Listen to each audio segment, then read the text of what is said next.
ഇപ്പോൾ എവിടെ നോക്കിയാലും പൈനാപ്പിൾ അല്ലേ. ഞാൻ പൈനാപ്പിൾ വാങ്ങിച്ചിട്ടൊരു പുഡിംഗ് ഉണ്ടാക്കി. അപ്പോൾ അത് എങ്ങനെയാണെന്നുള്ളത് നിങ്ങളെ കൂടെ ഒന്ന് കാണിക്കാമെന്ന് കരുതി.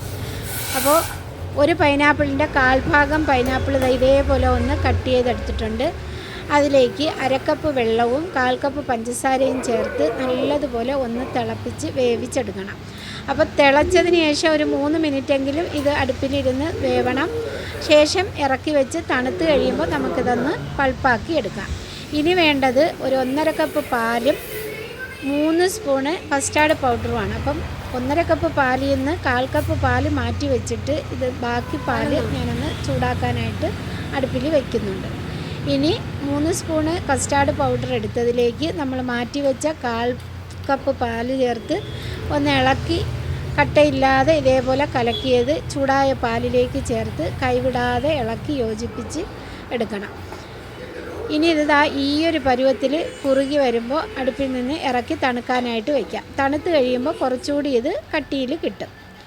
ഇനി വേണ്ടത് ഇതുപോലെ ഒരു ഫ്രൈ പാൻ ഒന്ന് ചൂടായി കഴിയുമ്പോൾ 6 സ്ലൈസ് ബ്രെഡാണ് ഞാൻ മൊത്തത്തിലെടുത്തത്. 3 എണ്ണം വീതം വെച്ച് ഞാൻ ഇതേപോലെ ഒന്ന് ഫ്രൈ ചെയ്തെടുക്കുന്നുണ്ട്. അപ്പോൾ ഓയിലോ ബട്ടറോ ഒന്നും ചേർക്കാതെയാണ് ഈ ബ്രെഡ് ഞാൻ മൊരിയിച്ചെടുക്കുന്നത്. ഇനി ഈ ഓരോ സ്ലൈസ് ബ്രെഡും രണ്ടായിട്ട് നമുക്ക് കട്ട് ചെയ്ത് മാറ്റാം. ഇങ്ങനെ കട്ട് ചെയ്ത് മാറ്റിയ ബ്രെഡ് നമ്മളുടെ പുഡിംഗ് ട്രേയിലേക്ക് നിരത്തി കൊടുക്കാം. ഇനി ഇതിൻ്റെ മുകളിലേക്ക് നമ്മൾ പൾപ്പാക്കി വെച്ചിരുന്ന പൈനാപ്പിൾ ഉണ്ടല്ലോ, അത് എല്ലാ ഭാഗത്തും ആവുന്നത് വരെ ഇതേപോലെ ഒന്ന് ഒഴിച്ചു കൊടുക്കണം.